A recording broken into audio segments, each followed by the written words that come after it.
She thought a pair of wire cutters could end an argument about 6 inches of dirt. She was wrong. By the time the sun rose the next morning, a black SUV was parked outside her house, and the man who stepped out of it wasn't from the HOA. He had a badge, and it said FBI. This is the story of how my neighbor cut a cable out of pure spite and cut her own life open in the fill process. My name does not matter. What matters is the fence.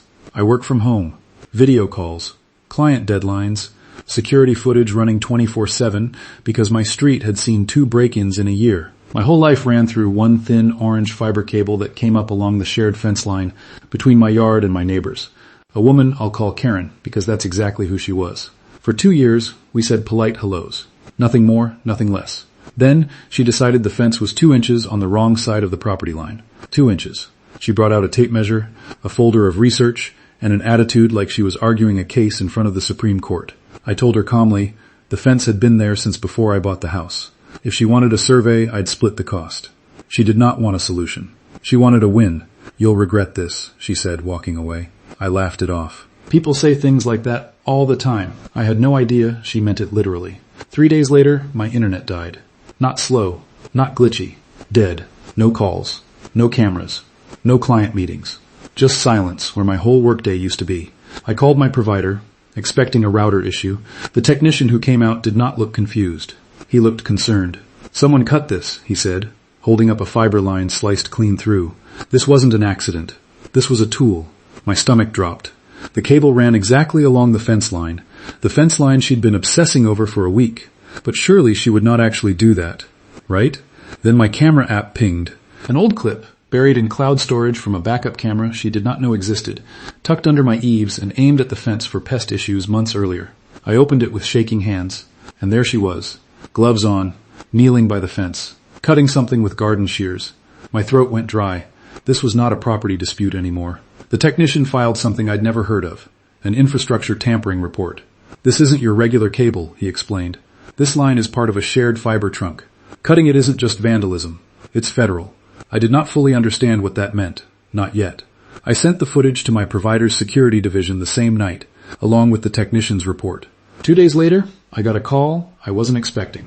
Not the police department, the FBI's Cyber and Critical Infrastructure Unit.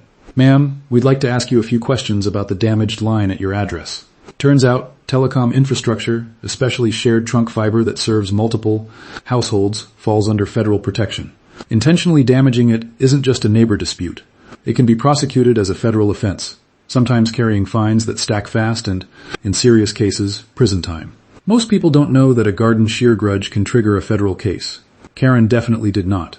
The agent reviewed my footage, matched the timestamp to the outage, and requested a formal statement. The next morning I watched from my window as that black SUV pulled into her driveway. She stepped outside in her robe, coffee in hand, ready for another ordinary day.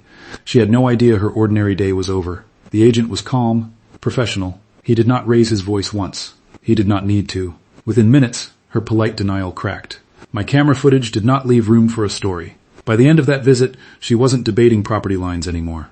She was signing paperwork. The final result, full restoration costs for the fiber line, billed directly to her. On top of that, federal fines for willful damage to telecommunications infrastructure, the kind of number that makes a person sit down real fast. No jail time this time, since it was a first offense, and she cooperated once confronted. But her name is now on file with a federal agency for tampering with protected infrastructure. That's not a story she gets to walk back. The fence, by the way, still exactly where it always was. She never brought up the property line again. Some people think the worst thing you can do to a neighbor is call the authorities. The truth is, some neighbors do the worst thing to themselves. One spiteful, impulsive cut at a time. If you've got a Karen story of your own, drop it in the comments. I read every single one. And if you want to see what happens when an HOA president tries this exact same move on a disabled veteran, that story's coming next. You don't want to miss it.